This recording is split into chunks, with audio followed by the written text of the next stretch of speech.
IVM.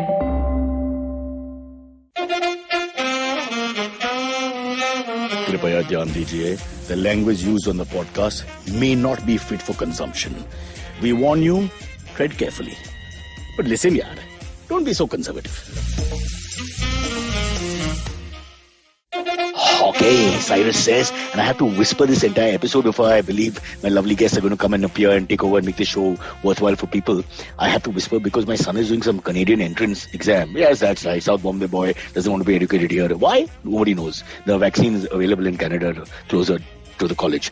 But the main point is I have to keep quiet because when they have these foreign university exams, don't want any sound or any disturbance because they think you'll be cheating. Now that works in the West. I have no problem with that because they live in big bungalows and gardens and all that, and they have lots of space for their kids, etc. But we have 20 people per room in Mumbai as a normal policy. So it's very difficult to do this. So I appeal to the West to understand the cultures are different.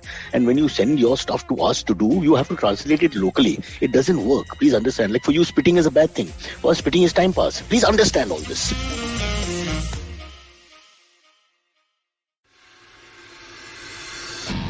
If you love cricket, listen up. The Edges and Sledges Cricket Podcast is here for you. Hosted by DJ, Varun, and me, Ashwin, we bring a fun, fresh fan's point of view to talking all things cricket. Sometimes it's just the three of us, sometimes we have guests, including current and former international cricketers. For new episodes every week, check out the Edges and Sledges Cricket Podcast on the IVM app, website, or wherever you get your podcasts.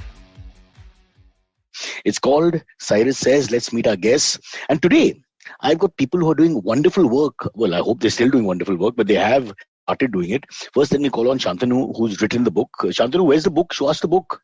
Right here. There it is. It says, I came upon a lighthouse. I'll get into it in a second, but I want to introduce both the guests. Shantanu, you've written the book. We'll come to why and how. In the background of your lovely frame, there are guitars, all types. There's electric, there's a acoustic. There's a picture of Jimi Hendrix over your, I was going to say Chuck Berry. Jimi Hendrix over your shoulder, and you've got a Cornell University degree of business in the background. So you're the typical overachiever. Let me see, Naidu. So Telugu descent, I presume, overachiever, a completely crazy man who must have got the first place in every school exam, and also super talented, playing instruments from the age of 3. And I don't know, you must be doing a little Kathakali on the side as well. We have no idea how much talent people like you have. It's shameful. Don't come on my show again because it makes me look bad. Now we have Rishi, who's going by the name Maharishi Dave. Fair enough. Who's, in spite of his sweet, innocent face, is a man who's done so much work in the defense of animals and also with young children, which is the second part of his life because he's also a lawyer. So one you take and one you give. It's a bit like the Salman Khan philosophy. He also does a lot of charity, but ek do paap hai, baki. All right, so let's talk. Let's discuss the book, Once Upon a Time, long ago. Shantanu, where did this idea come from? And first, just tell us a little bit about yourself. Because you look so young. You look like a guy who hasn't started reading, for someone like me. Please, no disrespect, but you just look so... I've never seen such a young person in my life since my son was born and I held him in just for 2 minutes. The innocence on your face, but obviously there's a wisdom and there's a compassion and there's intelligence. So let's get to it. Tell us, show us the book. Keep showing us the book. It's important. My people don't listen. They're visual people. They want to see book. The book is called I Came Upon a Lighthouse, and it's a millennial's memoir about life with Ratan Tata. So I met him about 5 years ago, and my entire family has been like a generational Tata family. My great-grandfather, my grandfather, my father, and me. Sorry and my to interrupt, cousin. but isn't that a lot of people I know like that? Yeah. Where generations have worked. That's the thing about the Tatas, relative family's family thing. Yeah.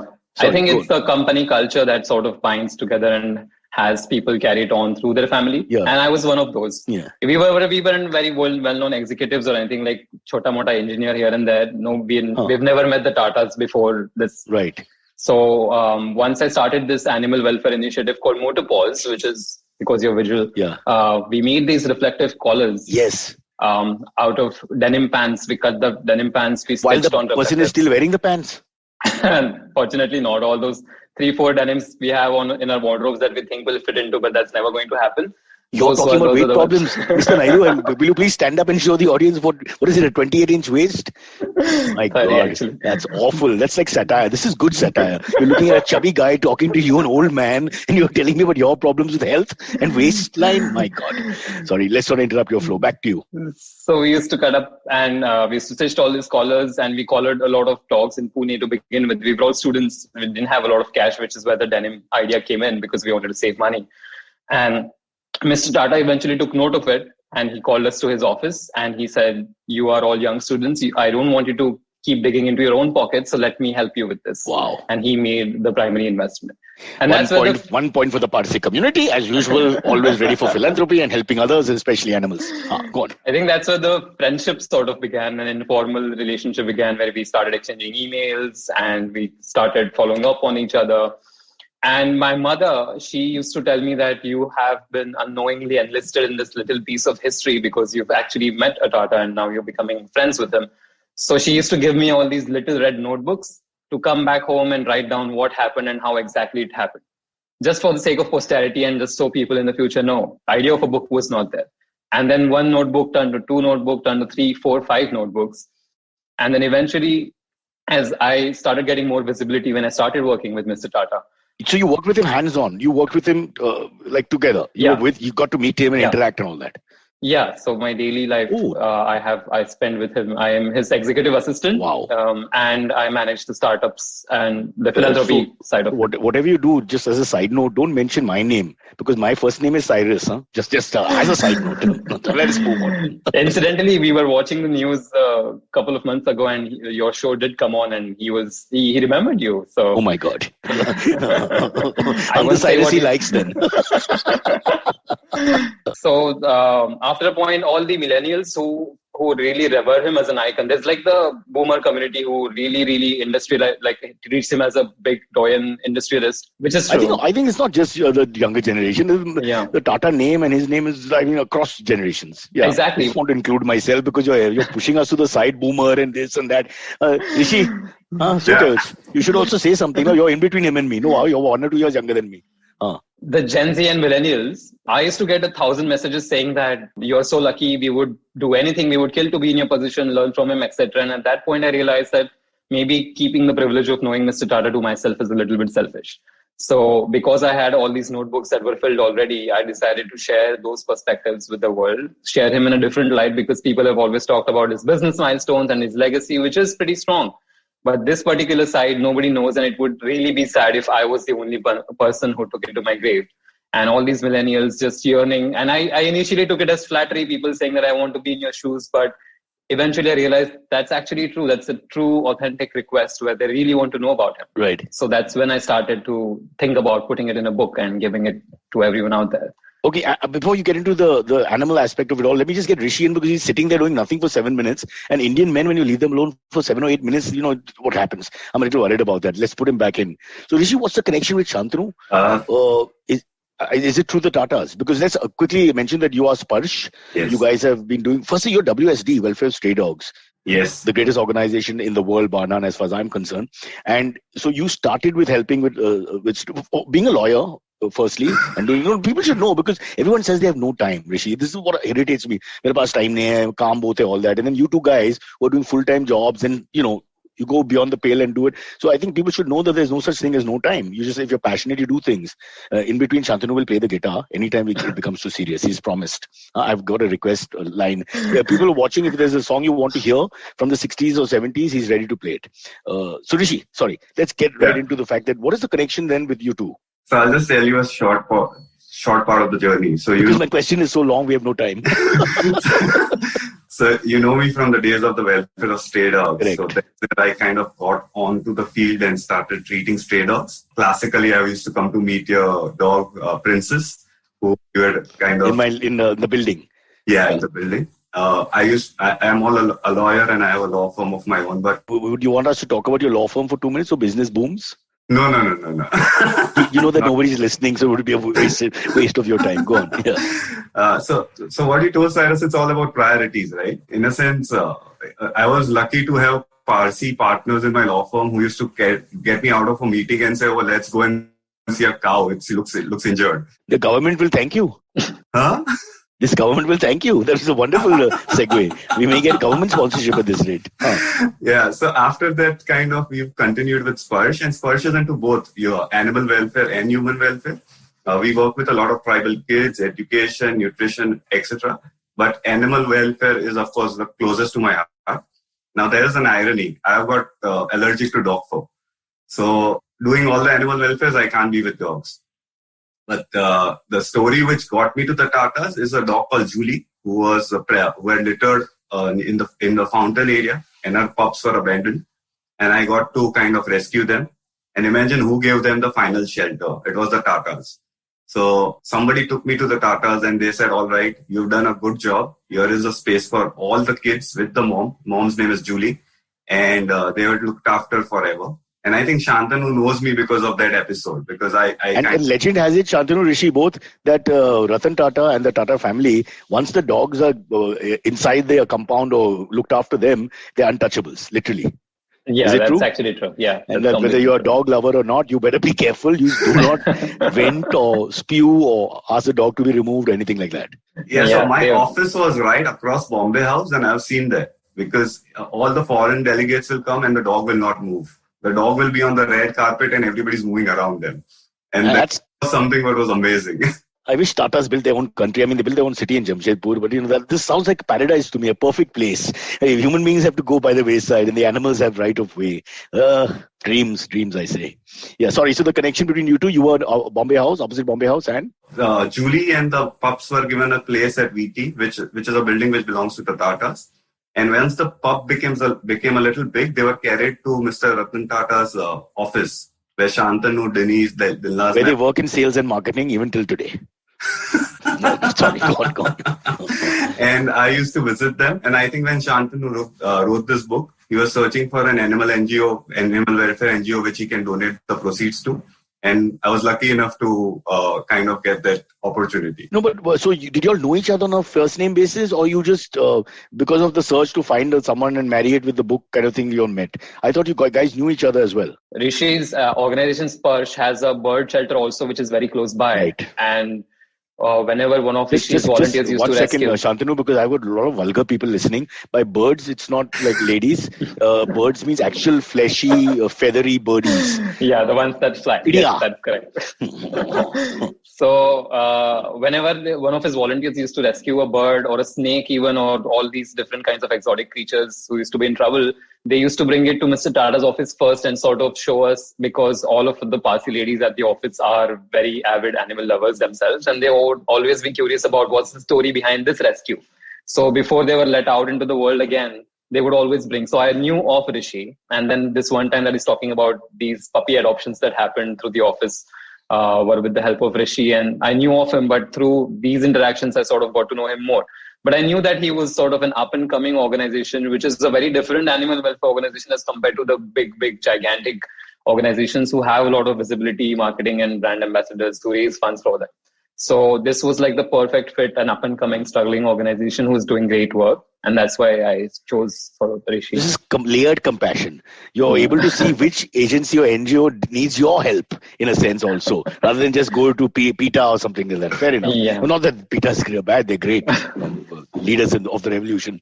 Okay, so now let's get back to the Tata side of the whole thing. You're working for him and you get first hand. Can you give us some anecdotes about where the animal love that you first hand that you witnessed? I think it's ingrained. I mean, people always want a story from where it started. It's a general sense of empathy that has always kept them sensitive towards animals. So it's not a particular incident that sort of sprouted love for animals. Right. And the Bombay House incident is of course one. Now they have a separate room, but they always used to be sprawled all over the entrance. So that's just one example. If you're looking for a promotion and you're walking into the office area, then you quickly go and feed a doggy or pat him. You go, hi Julie, Julie, Kemcho, and you give a hug and all that. And then your promotion is assured. That's going to be Goa. Sorry? That's going to be Goa. Yeah. Oh, is it? Oh, Goa is separate, is it? Another stronghold. That's his favorite office dog. He always waits for Mr. Tata. He knows the office timings. Whenever Mr. Tata's car pulls him, he will clear the road. He will not let anyone walk on the street. What a guy. And he's always sitting. He's named Goa. Yeah, he's always sitting in all of Mr. Tata's meetings within the cabin itself. He's got my vote. He's on the board, chairman of the board, as far as I'm concerned. I remember American entrepreneurs growing up. I can't remember names and all, but many of them who being animal lovers, the Doberman will be sitting in the boardroom. But the one or two guys who are really phobic, can you imagine? Or maybe a guy from another culture is not very dog friendly. But I just love those moments. So let's get back to the book now. Can we show it again? Yeah, sure. Yes. Okay. So take us through the book a little bit. Obviously, you can't tell us everything, but give us a couple of incidents or anything.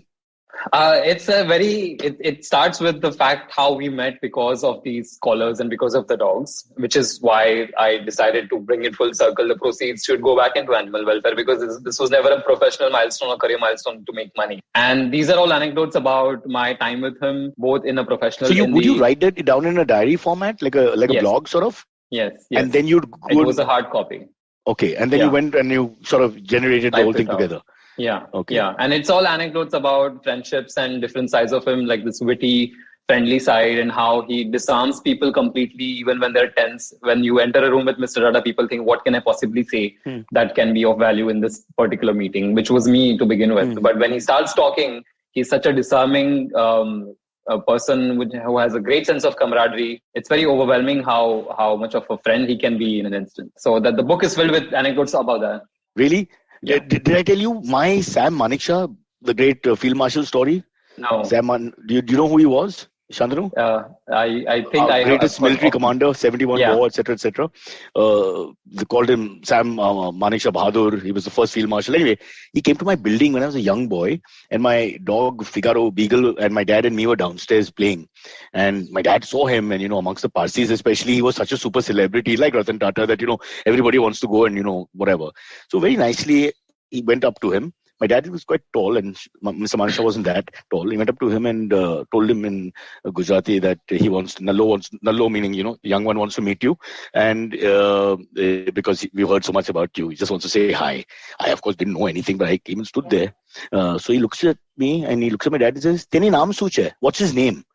So my dad proudly says, Cyrus. Hey, Teni naam nahi, doggy no naam such hai.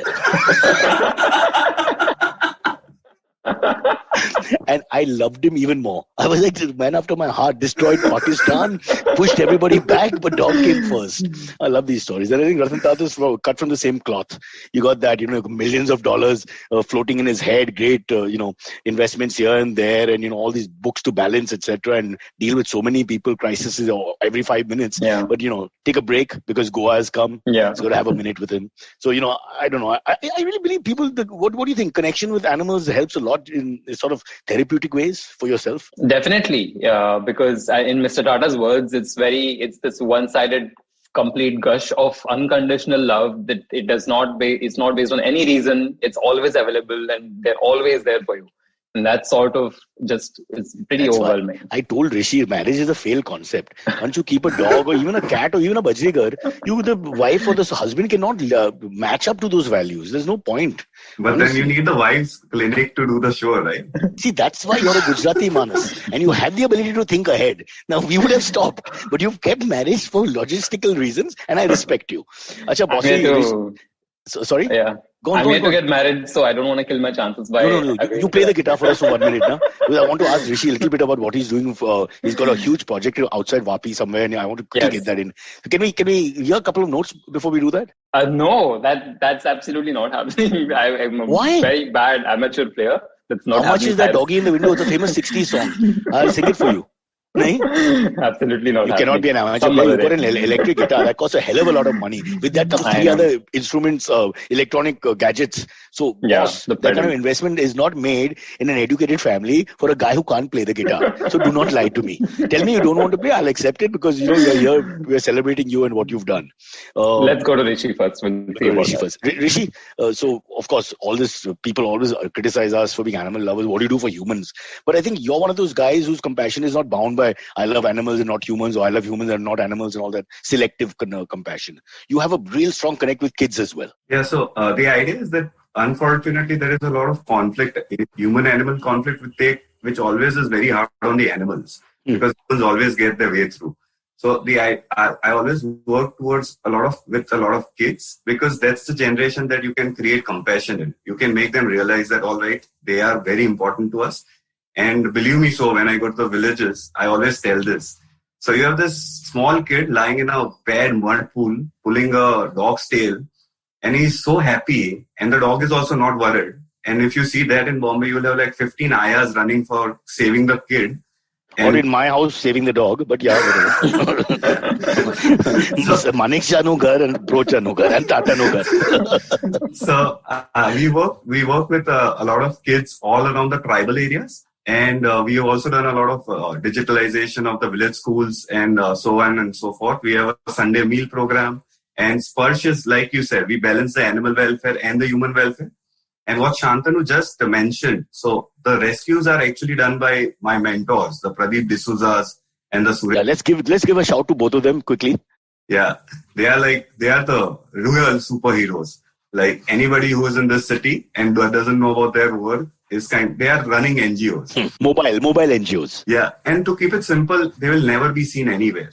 So they are the ones who are actually doing the work. And Sparsh is actually founded only for them. We ended up doing much more. And one of the things also I want to share is Sparsh has a theory of helping those who help others. So we are not into competitive charity. If you are doing good, great. I will just support you for something and that will make it more, right? But that's what I like about you, Rishi. I remember when we met last, your point was very well made, and I think it just stands out in my mind. Every time you deal with an NGO or whatever, it's like, can you help us raise money? And fair enough, because that's the whole problem. You're the only person who said, look, I'm a Gujarati man, I know how to make money. You know, just the attitude is so refreshing. But I need to make money for the right people in the right way. So just tell us a little bit about because you're almost pulling out of your legal duties. Is that the right word to use? I mean, the partnership is there, the firm is there. I'm hoping the mullah is coming in, but you're almost now pushing yourself completely into the zone of charity. So I have this amazing team who has think that yes, when Maharshi is doing Sparsh, we should not talk law because that's very dangerous. My partner is somebody who will tell me, all right, तेरे को 6 महीना जाना है तो घूम के आ, तू सब काम कर मगर partnership में से मत निकल, तू वापस आ, हम लोग चालू है, the partnership is on. And it's just the team. It's just a team. And yes, you're right. I have right now too many things. There's an orphanage, there's an old age home, there is an animal shelter. So there are too many things that I have taken up. The only thing you don't have is Wi-Fi, Salo. Crores of rupees to be spent all over Maharashtra and Gujarat, saving lives, animals and two-legged and four-legged and birds. But you can't get yourself a decent Wi-Fi. You have to go to the clinic. The point is we have an MTNL Wi-Fi and so do we. Since 10 days. We are also like, then we finally succumb to the power of the real government and put Jio as well. Okay. So Cyrus, the idea is that there's a lot happening, but yes, animal welfare remains the core. And the more we can help upcoming NGOs and even big NGOs are struggling for funds. Like you said, Gujaratis and Marwadis are the real money getters, Bigger NGOs doing better work say we know everything but not to raise money. No, it's the right attitude, is it not? That it's a positive thing you're doing. So you should have a positive outlook to it. Of course, you'll raise money. People just feel like, oh, nobody paisa nahi hai, or people like it's not a begging thing. What you're doing is, it's actually a spiritual awakening. If you look at it that way, it's the other philosophy. It is not that, oh, please help me. It is, God, why aren't you helping me? Why aren't you helping yourself? So I'll tell you, when we started this, the first thing is people used to call me mad. And then after a while, it became a compliment. I said, if you want to come on my side of the life, you'll have to be mad. And now my kind of way of calling mad is making a difference. So that's mad. So if you don't want to be mad, just stick to your jobs, make your money, and one day just perish. And you live your life. Okay, let me ask Shantanu to critique that. Are you happy with his acronyms? MAD, make a difference? I don't think advertising career is the right choice. I think stick with what he's got. He's intelligent, MAD, financial, yes, charity, of course. And law is always there to fall back on. Yeah. Okay, before we invite Silvery on, I want to show the book again one more time. Yeah. Has Ratan Tata read the book? Yeah, of course. Because he's this shy, reclusive personality and always has been, it was very important that he reads through the complete draft. And Fortunately, he didn't make a single change in the book, which was very surprising to me. He gave it back to me. He said that it's a very light-hearted read. It's very pure. Maybe he didn't read it. No, he did use particular parts and particular memories as references. So I know very much he read it. And then he wrote me like a very heartfelt letter after that, because that's how he likes to express his emotions usually. talking about how much he values our friendship, camaraderie, and how much he values the book. So it's a very different book on him. That's never like nobody's written anything like this before. People talk about the nano. I think it's people far talk more about- interesting not to devalue economics and company law and everything else, which is so much fun. And on dates, all the girlfriends I've had, I only speak to them about company law, Article 18B, paraphrase 2. But yeah, no, I think humanizing great people or achievers is almost more fun. Even Exactly. whether they're revolutionaries or whatever. I mean, that side is so easy to Google in a sense, right? Exactly. But when you see the man and see the humane qualities, either you feel a connection or not, depending on who the person is. But And I think it amplifies inspiration more because once you see them as relatable human beings, you start thinking that I could also do all of the things that this person is doing. But Indian culture usually is so idolatory and idolizing that we think that whatever this celebrity is beyond our reach for all of our lives. So the humanizing thing sort of bridges that and lets you sort of see them in their own light and also get inspired them in a very real way instead of this celebrity kind of so way. bottom line, has he given you some old Tata shares? No, absolutely not. Would you like to take this offline for 2 seconds? Tell me, because I'm looking for a few. In this dark depression that we went through, even Rishi said it won't tell me what to invest in. Today it went up. Yesterday it went up 50,000. Huh? Everything was looking hunky-dory again. The only financial highlight I have is a crippling student loan that I still keep paying. So I don't have any shares or such.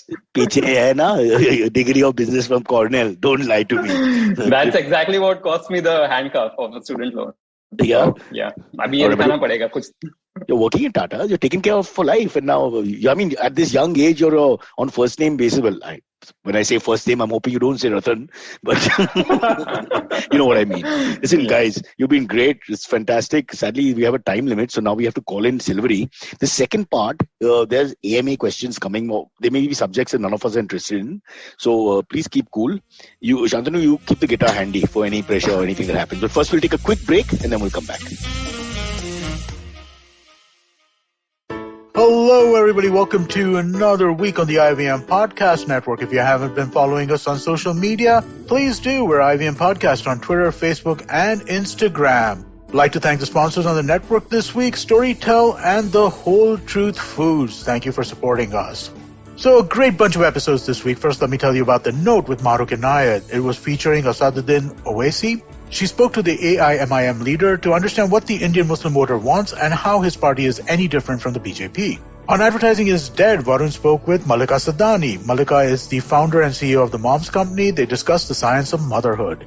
On Naan Curry with Sadaf and Archit, Dhananjay Chuck of the Edges and Sledges podcast showed up, so we did another crossover, this time with food and cricket. On Agla Station Adulthood, Ritasha and Ayushi talked to Gaurang Sangvi, head of digital business at DSP Mutual Fund. The episode has some logical and realistic advice, especially for millennials, on how to invest their money. Shunya One is back this week with Sheila Aditya and myself. We spoke to Anirudh Singla of Pepper Content this week. Really interesting conversation. Anirudh gave us some real deep insights into content creation and how they're thinking about different ways of creating it. Do check them out. Really fun show, really fun conversation. And with that, let me get you back to your show.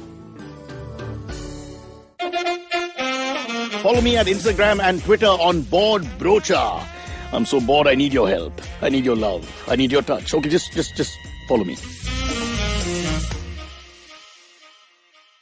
Ready, Silvery? Hey guys. Okay. Good morning. Hey. All right, we have a couple of interesting news topics, and then we can just get to the AMAs. The first news topic comes in from Waco, Texas. Actually, both the news topics are from Texas. Waco, Texas. Waco, Punjabi, yaar. It's Waco. One of the biggest human tragedies happened many years ago, yaar. Tell me. Okay. I Waco at 9:30 every morning. I don't Waco at all. Rishi's not laughing. Oh, Rishi's frozen. Rishi's frozen, yeah. Just BJP to take note. We said Rishi is his name. Go on. Okay. All right. Okay. This one comes. They'll think you're frozen or Rishi. That's why. Okay. I Waco.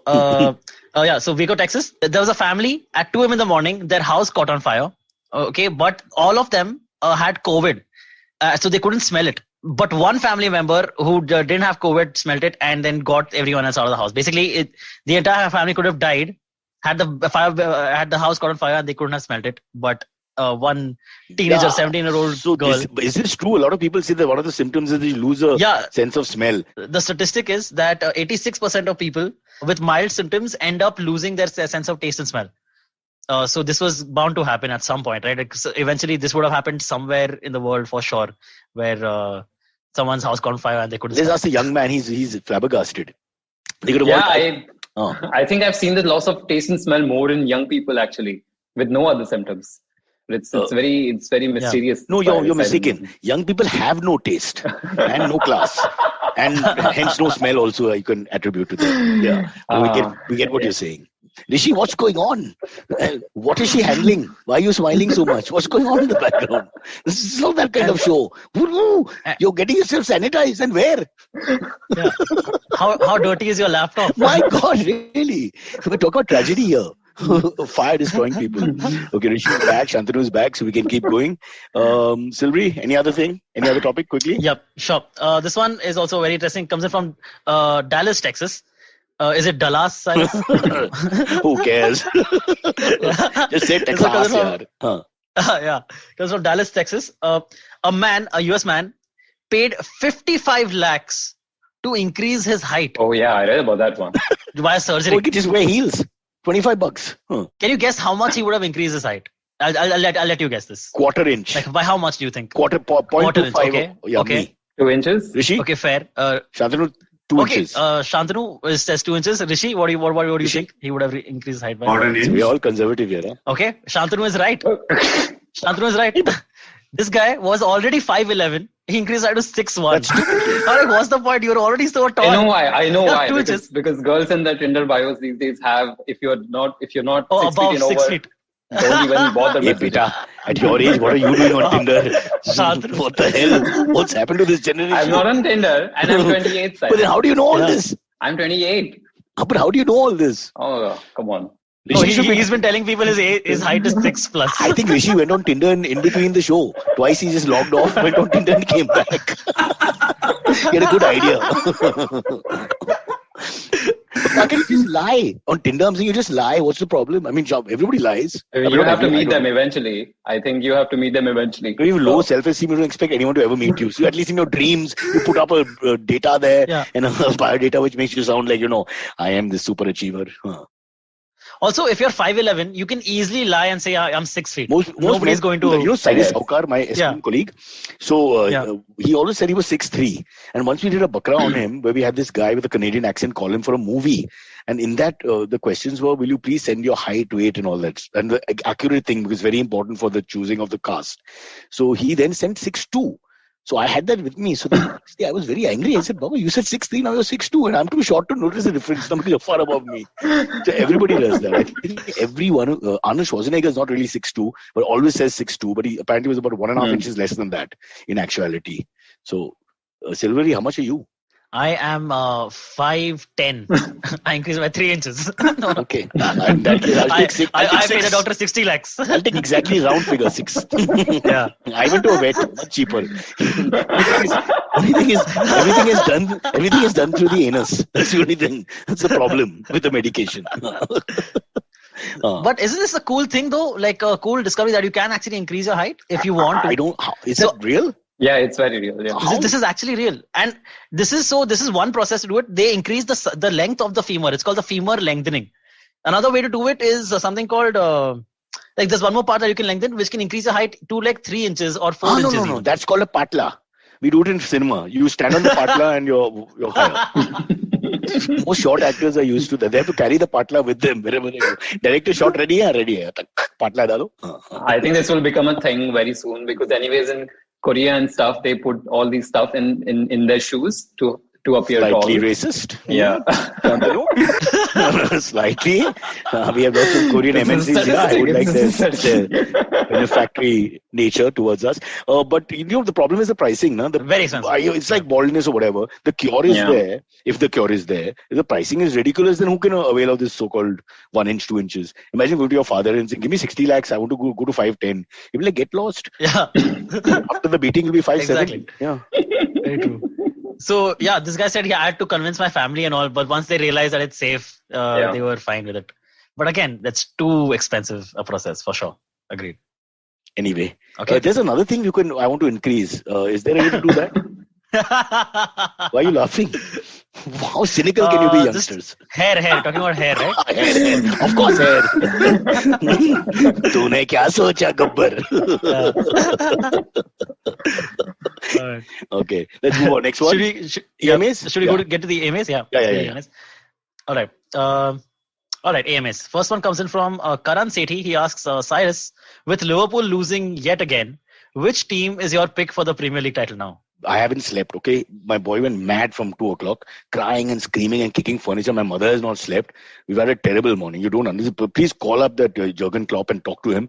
Because, if we want to fix the match, I will help fix the match. But this is not, we can 60 lakhs on height, we can save it on Liverpool. This is nonsense. I don't know. It's a horrible time for us because they had such a great year and they started well enough now, and now it's slipping. Last 2 weeks have not been very good. And I don't know. Are you a Premiership follower, Shantanu? No, not really. No. No? All right. Rishi? No. The question is wasted on all of you, both of you. Very The Beatles sad, come very to Liverpool, so we have that. 3 of us like the Beatles at least. Yes. Sylvie, you're a football follower. What do you think? I'm not a football follower. What do you follow, man? You don't like cricket? You don't like football?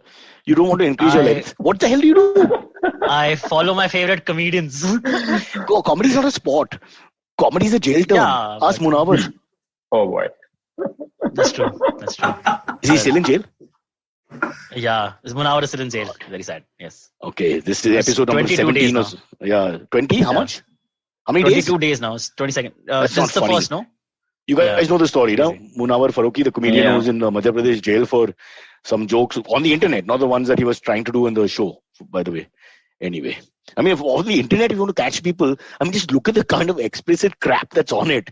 No one will be left alive if you go by the book, Yeah. Silvery and I only watch negative stuff, right? Silvery, he sends me videos of executions and all that. Oh my God. Sorry, we have Yeah, animal that's and exclusively. activists and compassionate people on the show. This is what we're discussing. Off with his head. Save the dog. Imagine killing the guy and taking his dog home. Maro desa. Hey, Baba. Right. Okay, sorry. Next one. Next one comes in from, it's a weird handle, D3. Hey, hang on. Show the book, Shantanu, show the book. You have to keep showing the book. You have to plug the book. I came upon a lighthouse. Yes. This is the voiceover voice. I came upon a lighthouse by Shantanu. An illustrated book. Illustrated book. Proceeds go to Sparsh, Maharishi Dave at the bottom of my screen at least. Okay, back to you, sir. Bolo. Yeah, this one comes in We're from just fooling them. They think people are going to now turn around and buy the book. I'm fully aware that's not going to happen. How sweet. So now he's joined us. Huh? First he was nice enough to say, no, uncle, it's okay. Somebody's watching. And I think, forget it, you're a loser. But I'm just doing this. Rishi forced me. Sorry, go on. Next one. Yeah. This one comes in from D3 Amonify. It's a weird handle. It says, since all are animal lovers here, what are your thoughts on and suggestions for people who are inhumane to animals? Yeah, I think I've become a little militant. I need to control myself, but I don't know. My blood just keeps rushing. I get more angry with the passive aggression towards animals. Pulling the children away from the dog, and suddenly squealing when the dog passes. What I like best is kiska hai.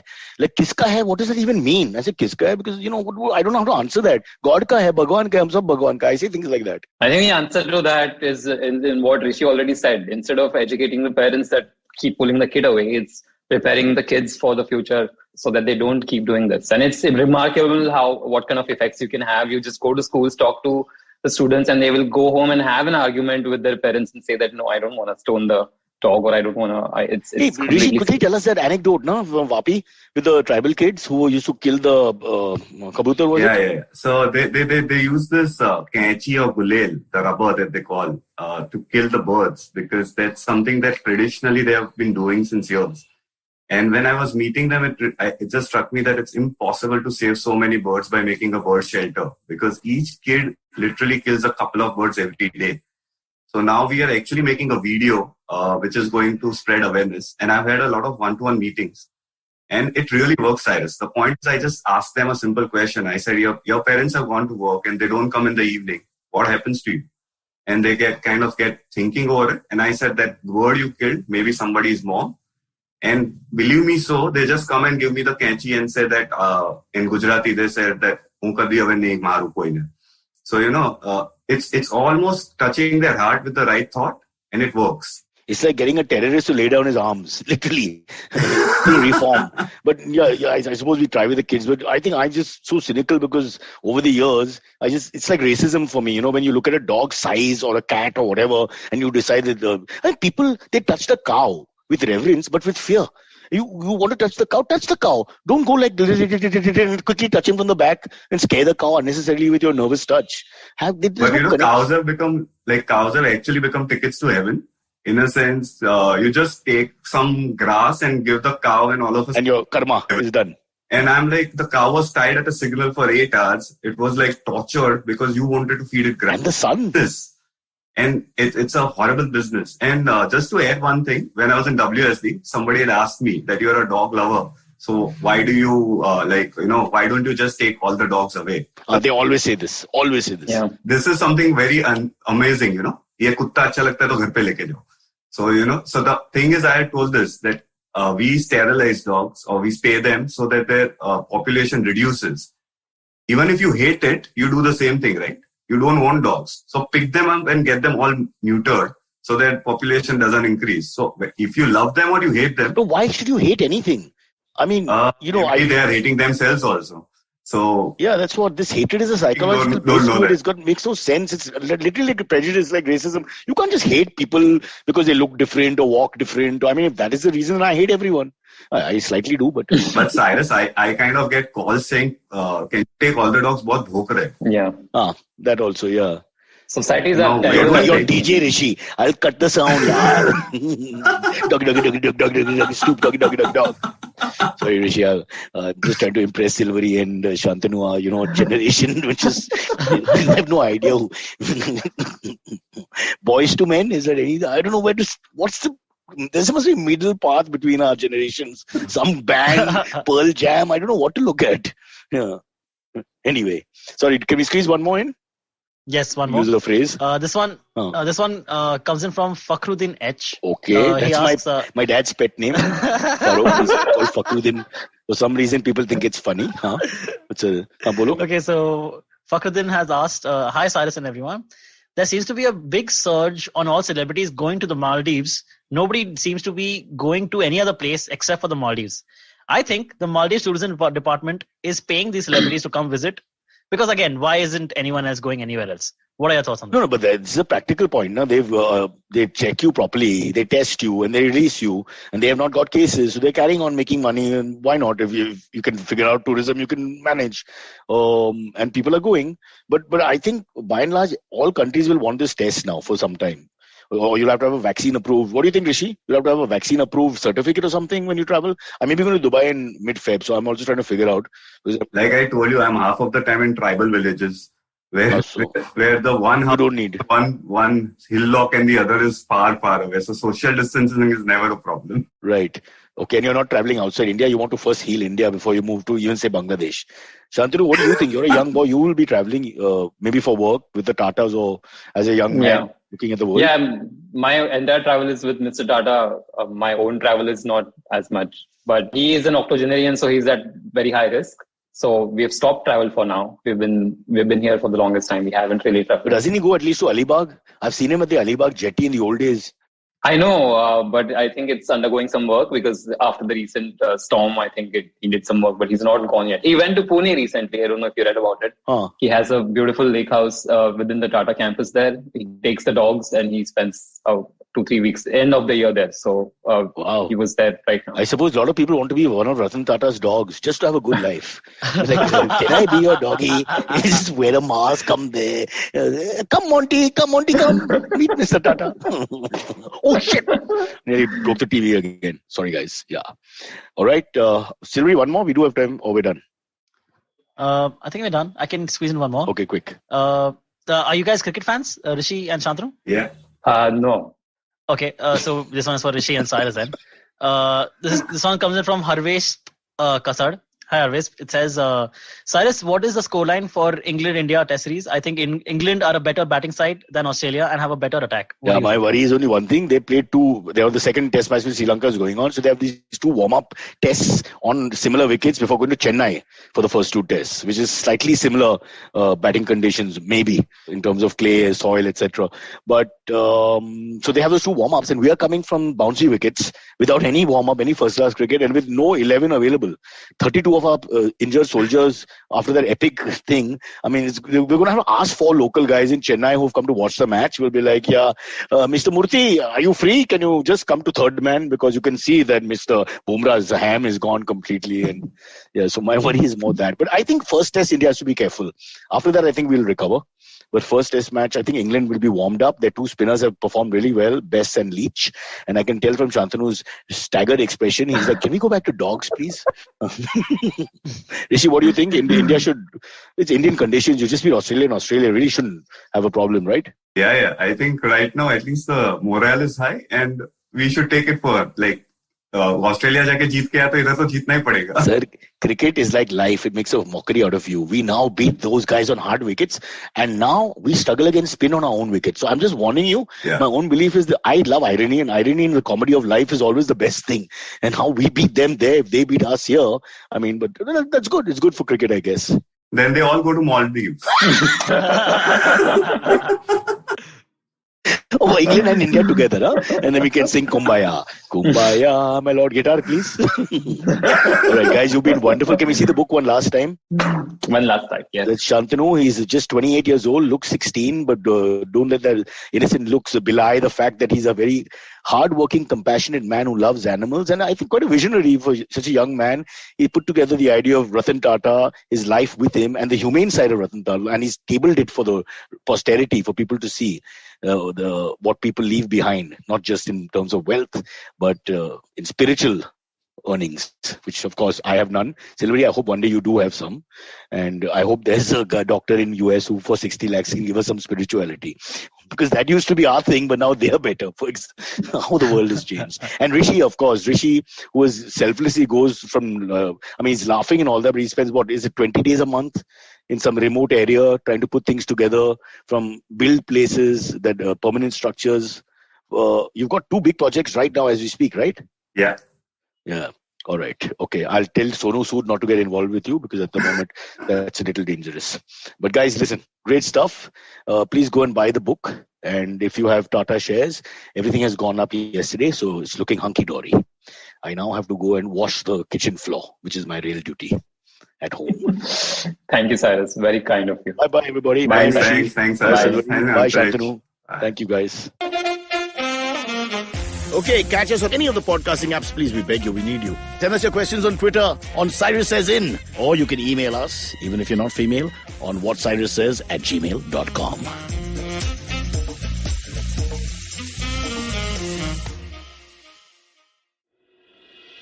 Namaskar, dear friends. My name is Ashish Vidyarthi. Life, as you know, is a journey. And you and I, travelers, how can we celebrate this travel? I have a podcast for you, Begin the Journey. I share stories and moments from my life. Do tune in every Monday and Thursday to listen to my podcast on the IVM Podcast website, app, or wherever you get your podcast from.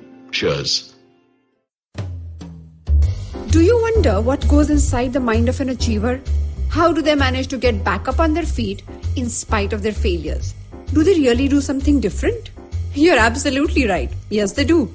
I'm Aditi Surana. Join me every Wednesday and Friday on my show Absolutely Right, where I use my special tool of handwriting analysis, also known as graphology, to interview high performers and study secrets behind their success and personality. You can catch us on the IVM Podcast app, website, or wherever you get your podcast from.